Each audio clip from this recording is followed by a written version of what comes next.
Jaya Radha Madhava Kunja Bihari.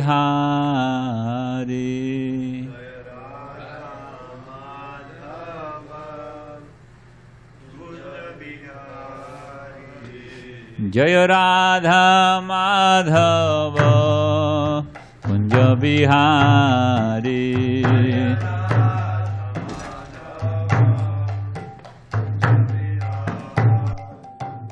Gopi Jana Vallabha Girivaradhari.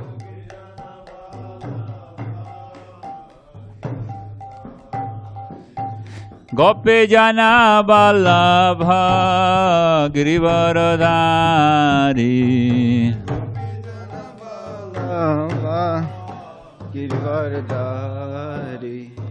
Jasodanandana Braja Jana Ranjana. Jasodanandana Braja Jana Ranjana. Yamuna Tira Vanachari. Tira Vanachari. Yamuna Tira Vanachari. Munatira Vanachari. Jaya Radha Madhava Kunja Bihari. Radha Madhava Kunja Bihari. Jaya Radha Madhava Kunja Bihari. Radha Madhava Kunja Bihari. Gopi Jana Vallabha Girivaradhari. Gopi Jana Vallabha Girivaradhari. Gopi Jana Vallabha Girivaradhari. Gopi Jana Vallabha Girivaradhari. Jasodanandana Braja Jana Ranjana. Shodanandana Brajana Ranjana. Jasodanandana Braja Jana Ranjana. Anandana Brajana Ranjana. Yamuna Tira Vanachari. Tira Vanachari. Yamuna Tira Vanachari. Tira Vanachari. Jaya Radha Madhava Kunja Bihari. Radha Madhava Kunja Bihari. Jaya Radha Madhava Kunja Bihari. Radha Madhava Kunja Bihari. Jaya Radha Madhava Kunja Bihari. Radha Madhava Kunja Bihari. Thank you. Jayam Vishnu Pad Paramahamsa Paravikacharya Ashtoshtarsha Srimad A.C. Bhakti Vedanta Swami Maharaj Prabhupada Ki Jai. ISKCON Founder Acharya Srila Prabhupada Ki Jai. Jayam Vishnu Pad Paramahamsa Paravikacharya Ashtoshtarsha Srimad Bhakti Siddhanta Saraswati Goswami Maharaj Prabhupada Ki Jai. Namacharya Srila Haridas Thakur Ki Jai. Prem Se Kaho Shri Krishna Chaitanya Prabhu Nityananda Shri Dvaita Gadadhar Shivasari Gaura Bhakta Vrinda Ki Jai. Shri Shri Radha Krishna Gopa Gopinath Shamakun Radhakun Giri Govardhan Ki Jai.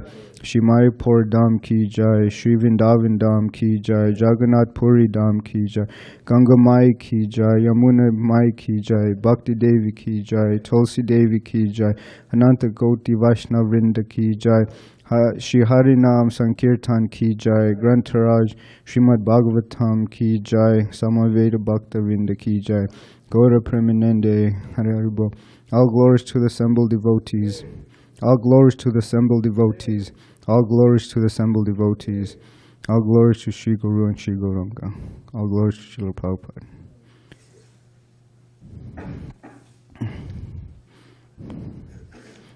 Om Namo Bhagavate Vasudevaya. Om Namo Bhagavate Vasudevaya.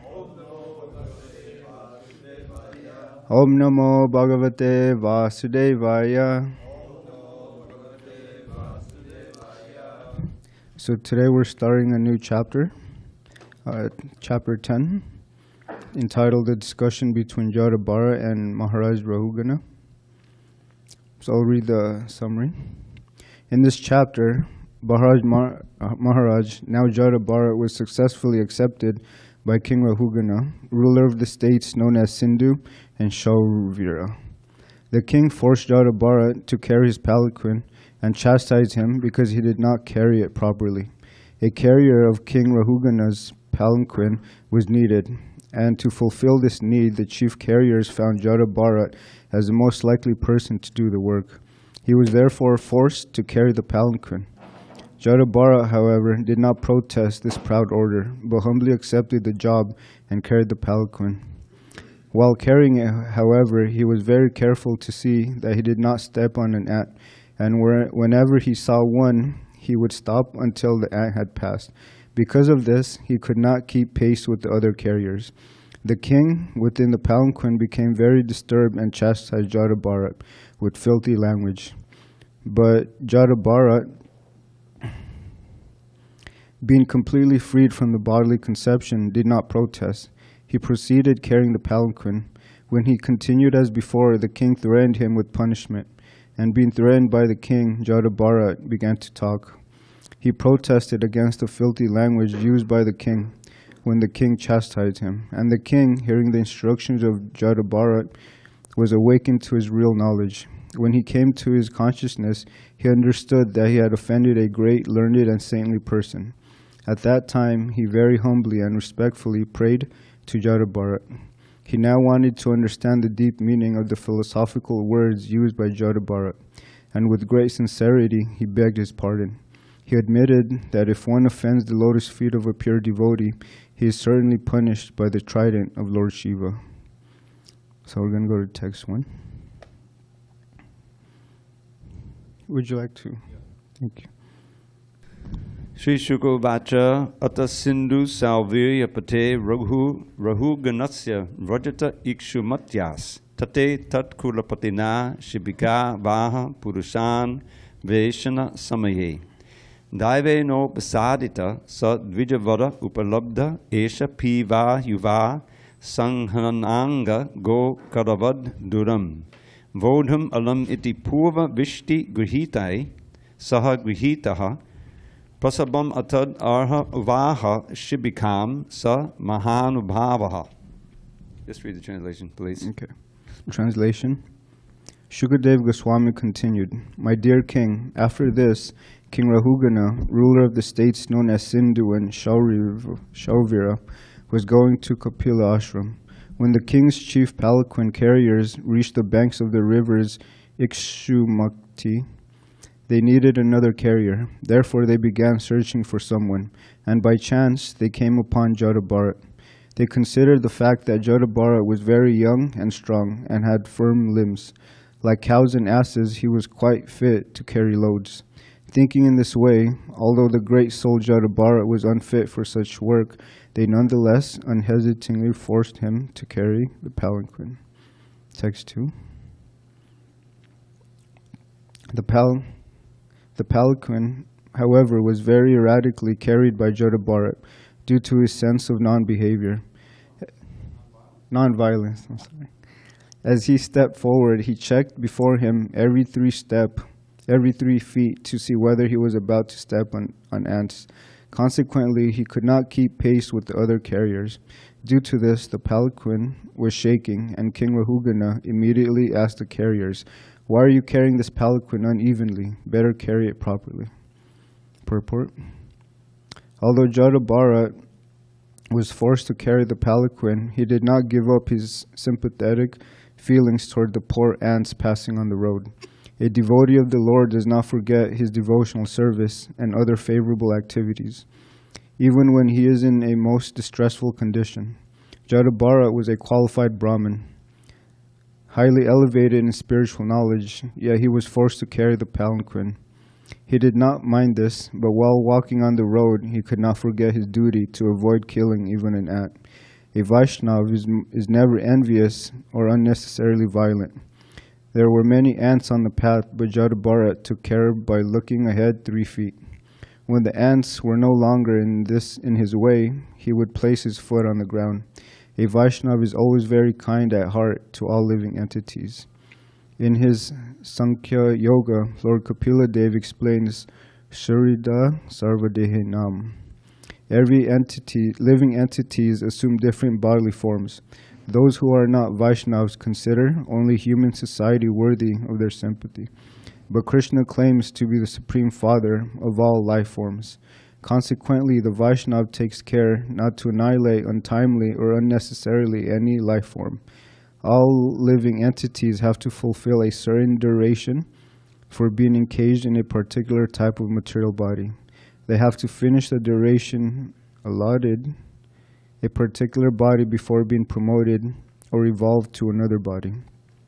Killing an animal or any other living being simply places an impediment in the way of his completing his term of imprisonment in a certain body.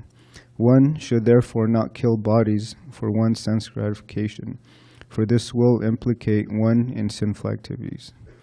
Om Jnana Timarandasya Jnana Jana Shalakaya Chakshur Unmiltam Yena Tasmai Shri Gurve Namaha. Namo Vishnu Padaya Krishna Prishtaya Bhutale Srimati Bhakti Vedanta Swamiti Namini Namaste Saraswati Devi Gauravani Pracharani Nirvishesha Shunyvari Paschachati Vanchakalpatarubhyascha Kripa Sindubhya Eva Cha Patitanam Pavanebhyo Vaishnabhyo Namo Namaha. Jai Shri Krishna Chaitanya Prabhu Nityananda Shri Dvaita Gadadhara Shivasari Gaura Bhakta Vrinda. Hare Krishna Krishna Krishna Hare Hare Hare Rama Rama Rama Hare Hare. So Srila Prabhupada, he tells the story of Parvati and Lord Shiva. And Parvati is a very powerful demigod. She's the personified deity of this material world, the material energy. And she's also known as Durga. As powerful as she is, and Lord Shiva, he can create basically anything. Mansions, palaces, things like that. But they prefer to sit under a bael tree. And so Parvati, she inquires from Lord Shiva, what is the best type of worship? And Lord Shiva says, ārādhanānāṁ, sarveṣāṁ viṣṇor, ārādhanāṁ param, from Padma Purana. And he says, my dear Parvati, among all kinds of worship, worship of Lord Visnu is the best. Then he added, tasmāt parataraṁ, devi, tadīyānāṁ, samarcanam. And even better than the worship of Lord Visnu is the worship of a Vaishnava or a devotee. And Lord Shiva is telling this to Parvati.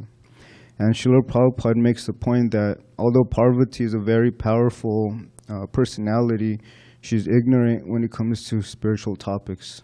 Therefore, she has to go to her husband. And Lord Shiva is considered Vaishnavanam Yata Shambhu.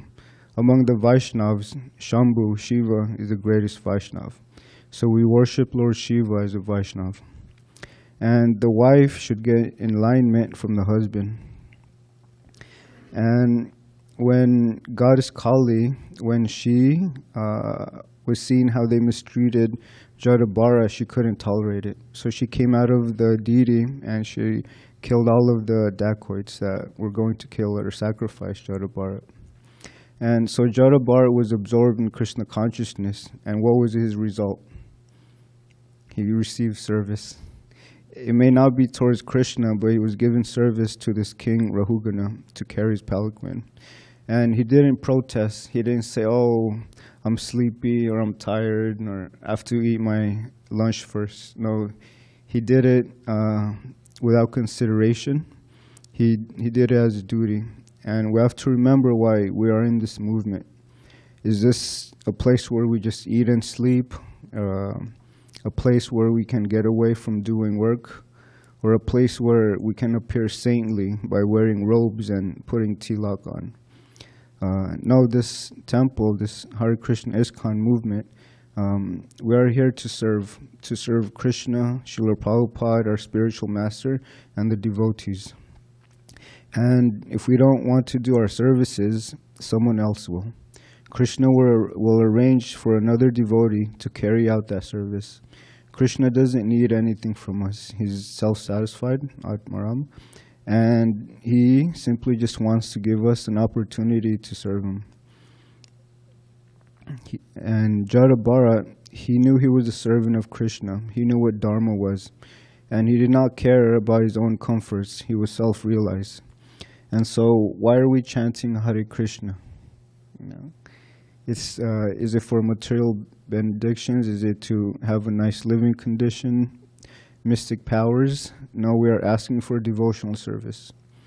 The real devotees simply want to be engaged in the Lord's devotional service. Please give me the privilege of devotional service.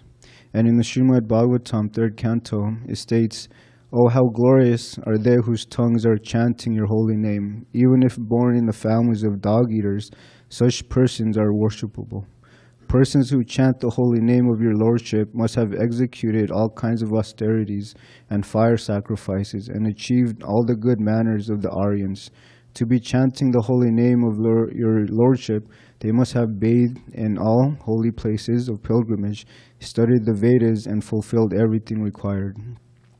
And when we are given service, we say, "Oh, no, not me, engage him in your service." And sometimes that happens. And Balaram Prabhu, when I first started coming here, he gave a class and he said, we should be greedy for devotional service. And I took that to heart. And if someone asked me, to do a service, I tried to do it without hesitation. There was this devotee, he went away for some time, and I was asked to cover his services. And when he came back, he said, "Prabhu, that's my service, what are you doing?" So I told him, Balaram said to be greedy about service. And so we both smiled, and we agreed that service is so nice. It brings a natural happiness to the heart when performed purely and to please devotees and Krishna.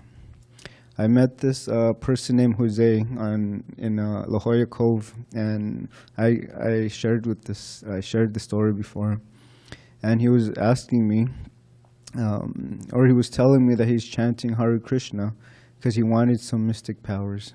So I told him that's the wrong intention. And when I was talking to him, I was telling him that chanting Hare Krishna is actually a purification process, a deep cleansing within the heart. And so something happened to Jose. Somehow or other, his girlfriend broke up with him. So now he considers himself a brahmachari. And he's practicing celibacy. And even practicing celibacy, he wanted to know how long will it take for him to get powers. So I told him, you're doing it for the wrong reason, It's to purify yourself. And after I was speaking to him, he sent me a nice text, and he said, I want to be pure. And something also happened. While he was eating at a restaurant, he became angry. And the reason why is because the waiter or the server didn't take his order. He said he didn't say anything, but in the inside he was fuming, And then so he was asking me, is this okay? Is it natural? So I told him it's okay to feel anger, but it's because it's your false ego, And so I told him you should cook your own food. You should start cooking your own food, be independent. You shouldn't be out eating foods that are cooked by people with bad consciousness. And when I was out on book distribution, someone asked me, what about building hospitals or feeding the poor? Why not give people jobs? So I replied, will this stop the crime rates from increasing? Will this stop depression and suicides from rising? Will this stop divorces from happening? And will this stop the youth from overdosing on drugs? And I told him that all of these things are good, but ultimately they don't clear the heart. from committing more bad activities. And it doesn't give them the opportunity to practice spiritual life. Srila Prabhupada explains what a thief is. And he explains that everyone in the material world, they don't know what belongs to who. And he uses the example of when you see a jacket on the floor, you see nobody's there. So you think, oh, this must be mine. But actually, everything belongs to Krishna. And whether one knows it or unknowingly knows that it belongs to Krishna, he's actually stealing. So that's a thief. And so you can see that in the material world, everyone's exploiting the material resources of the planet, and they're manipulating it. The trees, the land, the animals, they're not ours. Everything is the property of Krishna. In the Bhagavad Gita, Krishna says, I am the source of all spiritual and material worlds. Everything emanates from me. The wise who perfectly know this, engage in my devotional service and worship me with all their hearts. I was in La Jolla, in Balboa Park, and there was this lady. She saw the meditation sign, and she said, hey, I saw a shirt. It said, meditation is an inside job. So I told her, we have a hidden enemy. And she said, we do? And I said, yeah. So I let her read chapter 6, text 6, how the mind can be the best of friends or it can be the worst enemy. And she was surprised. She said, that is a hidden enemy. So I told her, yeah, you should take this book. It'll help you understand what the mind is, who you are, things like that. And she was very grateful. She asked her husband to give a donation. And so I told her, please study this book. And if you have any questions, you can come to our classes, Monday, Tuesday, and Wednesday at 7:15 by Dravida Prabhu. And Goddess Kali, she did not tolerate Jada Bharata being mistreated. So I also have another story. When I was distributing books in Balboa Park, there was this intoxicated person. He came to my table and he was saying a lot of nasty things about the books, about Srila Prabhupada. So I folded my hands and I told him, sir, if you're not going to say anything nice, you should leave. So while he was walking away, he was cursing at me. And a few moments later, he was arrested by the police. Yeah, he was in handcuffs, he was cussing, and he was actually pretending to have a seizure. So I saw the reaction of, causing an offense to Srila Prabhupada. When King Rahugana heard Jada Bharata speak, he can automatically tell he was a learned and saintly person. So when we go out on book distribution, when people hear what we have to say, they should feel what we say is important and it's meant for them. We should tell them something worth listening to. And a few days ago, I met this person in Balboa Park. He was interested in the books, and then before he walked away, he said, "I have a question for you," And then that's when he revealed himself. He was a Christian. So I asked him this question: what is the purpose of worshiping God? And he was really amazed. He wanted to know more. And so I asked him, is it to go to heaven? Is it to be forgiven of our sins? Do we go to church to pray for a better living situation? Why do you worship God? And he liked my question so much, he began writing the questions on his notepad. And then, so we were having a nice little discussion, and then I invited him to the Krishna Lounge. He gave a donation, and then he asked me, will you be there? And I told him I live there, And I told him, please study the book, and if you have any further questions, you can come by. And so he said, okay. But the question that we ask people, it should catch their attention. He looked at the signboard and he said, see, I knew you had wisdom. Because my signboard said yoga, meditation, wisdom, and philosophy books. So I told him it's not just yoga and meditation, we also provide wisdom, knowledge, things like that. So he promised to read the Bhagavad Gita, and so we'll see if he comes. I was speaking to a devotee, and he was telling me how depressing it was that he's staying at his family's house. The center of attention is towards their dogs. Imagine. And he also mentioned that the father, his brother-in-law, when he comes home from work, the first thing that he does is play video games.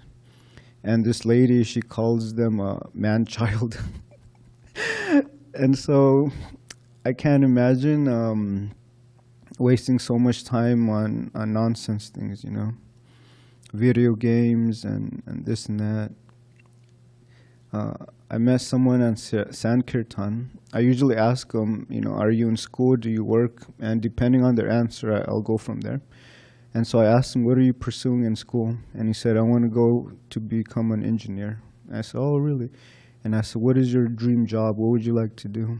And then he said, I want to be a professional gamer. Professional gamer. So intelligence, time, energy is spent on all sorts of nonsense. So in the purport, it mentions how a Vaishnava is always kind at heart to all living entities. At Balboa Park, you'll see a lot of animals, ducks, squirrels, and sometimes caterpillars. So on this busy day, I saw a caterpillar. It was crawling. It was trying to get to the other side of the sidewalk. So I stopped the crowd, and I said, wait. And so I got a piece of paper, and I put the caterpillar on it, and then I put it on the grass area. And somebody saw this and came to my table and asked, why did you do that? So I told this person, within the body of this caterpillar is a soul. And she and I told her we should not step or kill them unnecessarily. And she was shocked to hear this profound information, so she wanted to know more. So I presented the Bhagavad Gita. I showed her coming back, and she took the books that I had. Because she told me, I've never heard this before. So I told her, yeah, wherever there's life and consciousness, there's a soul. And so she really wanted to know more. And most of the people that we meet, they don't live here in San Diego. They're traveling. And you can tell if they by having a backpack. If they have a backpack, you know they're traveling. And so I told her that I was just simply repeating what I've read and heard from these books. And so I told her that there's no university or college that teaches this branch of knowledge. She gladly gave a donation, and she walked away with a smile. Sometimes people ask me, if you can summarize this book or say a few words of wisdom, what would they be? So I would tell them this, that the soul is eternal, and it doesn't die when the body dies.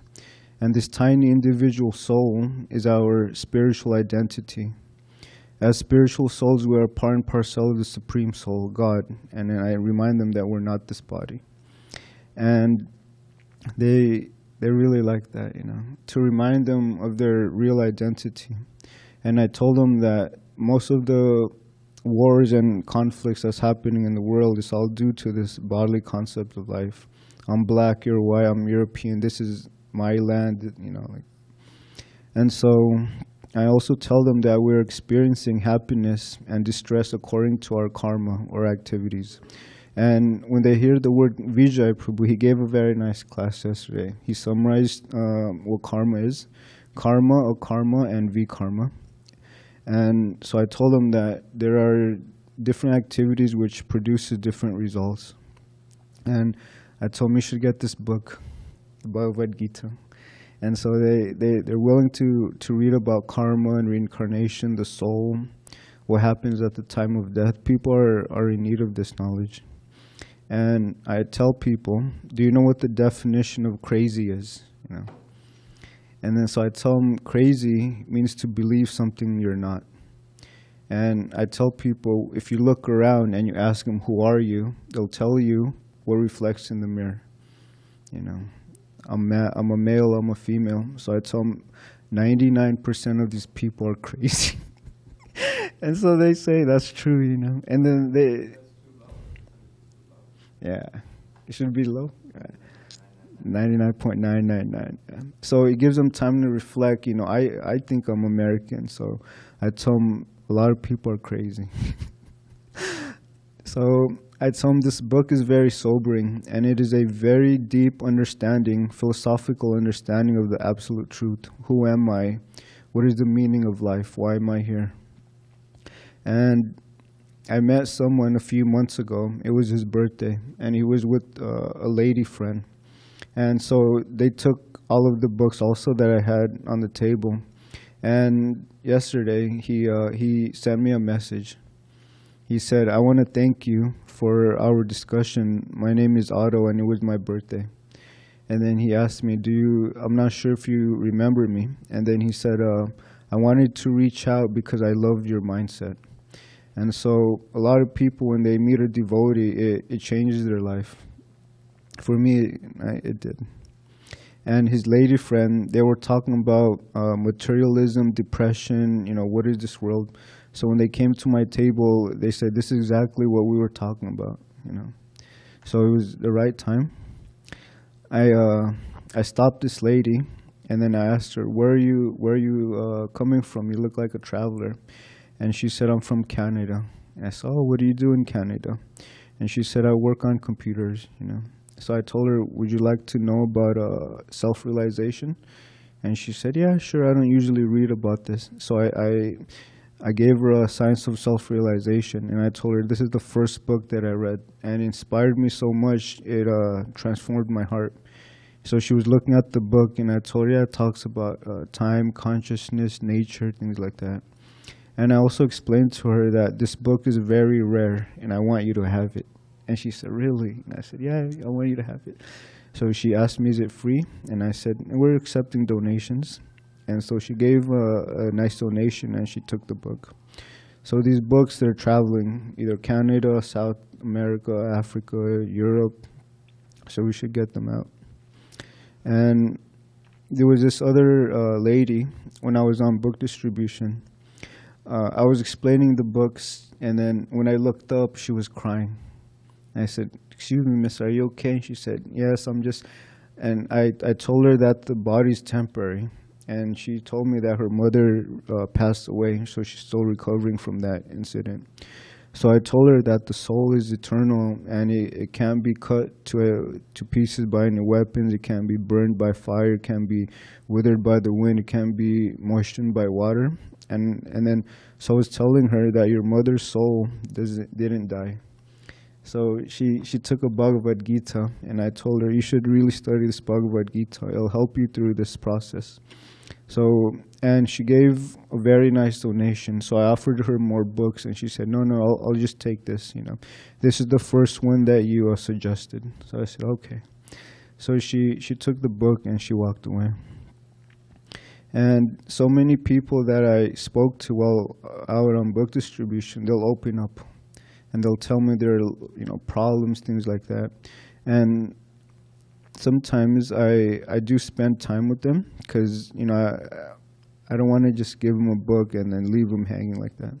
So I'll show them the chapters which they should read, transcendental knowledge, the three modes of material nature, things like that. This incident also happened in La Jolla Cove.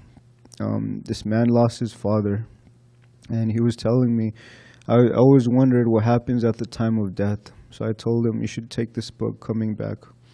And he also gave a nice donation, and I offered to give him more books, but he said, no, I just need to concentrate on this incident.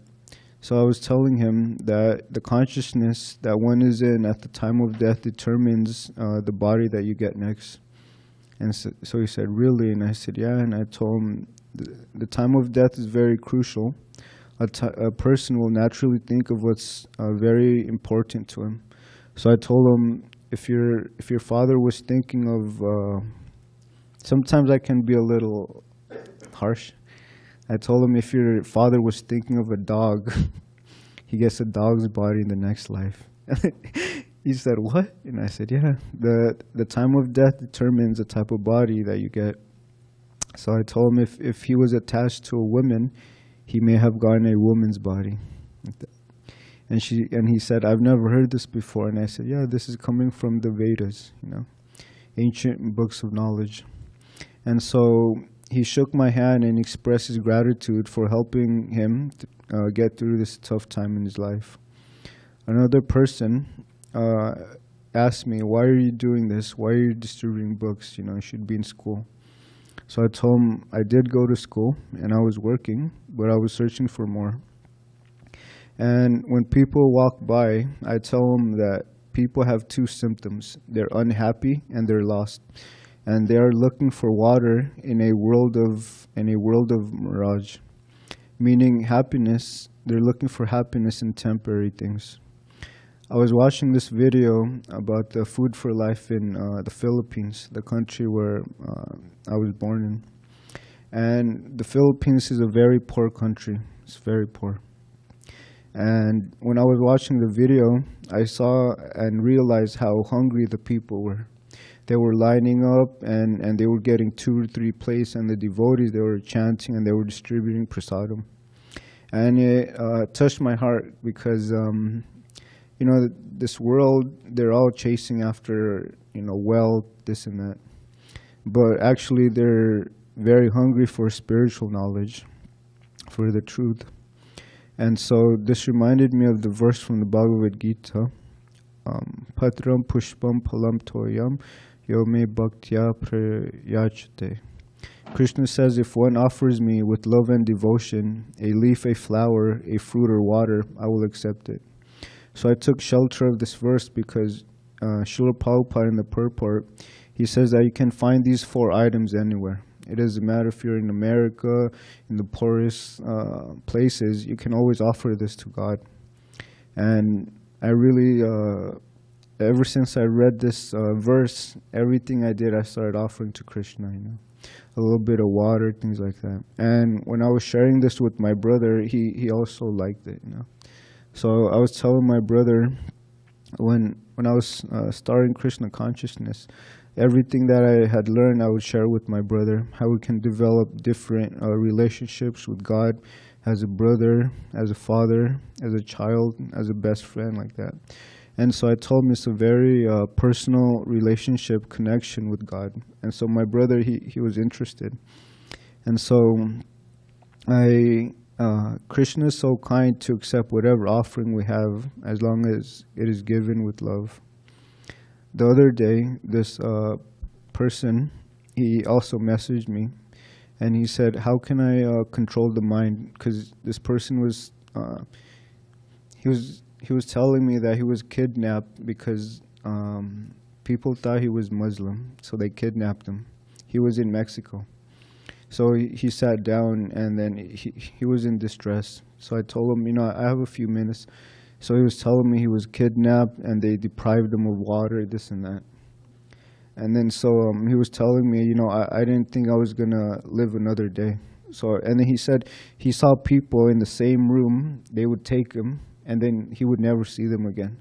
So he said, I thought I was going to die. And so I told him, so what happened?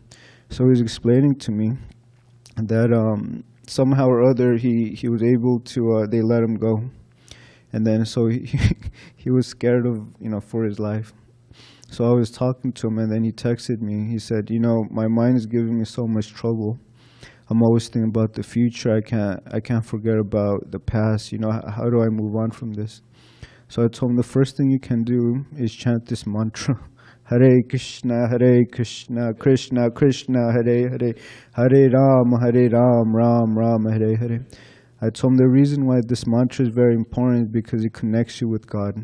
And most of the people that are fearful is because they're separating themselves from God. And when you're connected with God, I told him that you become fearless. So we were exchanging text messages, and he was really thankful. He said he couldn't even trust his family. His family would beg him money. And this person, he was telling me he would work 3 jobs, and on top of that, his family, they didn't help him in any way. So I told him, you're a very good person now, and I would like you to have this book, the Bhagavad Gita. So we met up again in Balboa Park, and I gave it to him. And his name, I think it's Mohad or something like that. It was a Muslim name. And they asked him, what does that mean? And then he said, it means servant. And I said, hey, that's a good meaning, And I told him we're all servants, but we've just forgotten that truth. And so he kept shaking my hand, and he actually cried. And I was telling him, thank you for sharing, you know, and I told him, please just read the book. There's a lot of knowledge in this book. And I tell him what Vijay said. He said, don't get hung up on the names or the words, just keep reading. So I told him, when you're done with this book, or if you have any other further questions, just please contact me. And he was very grateful. And then I gave him a garland, and I can tell that this huge burden was lifted from his chest. So I told him, thank you. And that's all.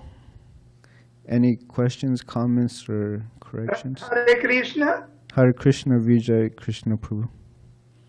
Hare Krishna, Prabhu. I'm sorry, your name is Govardhana Dasa. Govardhan. I'm sorry. Yes, Govardhan Prabhu. I can wait if a local devotee wants to ask. No, go ahead. Okay, Prabhu. Thank you. You're very kind. The quote from the purport 5.10.2 is, quote, killing an animal or any other living being simply places an impediment in the way of his completing his term of imprisonment in a certain body. One should therefore not kill bodies for one's sense gratification, for this will implicate one in sinful activity, end quote. So, Prabhu, if I may, Lord Chaitanya's movement is famous because of not killing the body, but killing the inside demoniac mentality. But still, what I hear from devotees is that I think that Bhaktisiddhanta said it, that there is no harm if you kill envious animals like snakes and scorpions. Yes. So, if Lord Chaitanya doesn't kill the body of human beings who are envious, why is it that the Hare Krishnas are allowed, have permission from the movement, from Lord Chaitanya's movement, to kill envious animals like snakes and scorpions? So I heard this also, that Srila Prabhupada, he was asking, if someone is going to harm you or attack you, you know, what would you do? So Srila Prabhupada says, I'm going to protect Krishna's property, meaning this body. So in that sense, we try to unnecessarily create violence towards other living entities. And yes, there are certain animals that we are allowed to kill, such as scorpions, snakes, and other animals that may cause us harm. Dravida Prabhu, do you have more to say? Yeah, just one note. The idea is that Lord Chaitanya, as you mentioned, through the chanting of the holy name, spreading Sankirtan, he can, one's sinful mentality, demonic mentality can be cured, and you can become saintly. And we saw that Jagat Mara, it was instantaneous, practically, they became saintly. But you can't do that with the snakes and the scorpions. You know, they can't be reformed. And so they're inherently and unnecessarily violent. In other words, they attack, that's just their nature. Just for no reason, they'll bite you and like that. So therefore, it's good for them, you know, move them out of that body into the next body, and it helps protect innocent people or babies who may get bitten. In other words, they're incorrigible, whereas human beings can be corrected, but can be reformed by the process of Lord Chaitanya's movement. So that's the distinction. Thank you. Thank you very much, Prabhu. Wonderful answer to my question. Hare Krishna. Hare Krishna. Thank you for your time and attention. All glories to Srila Prabhupada.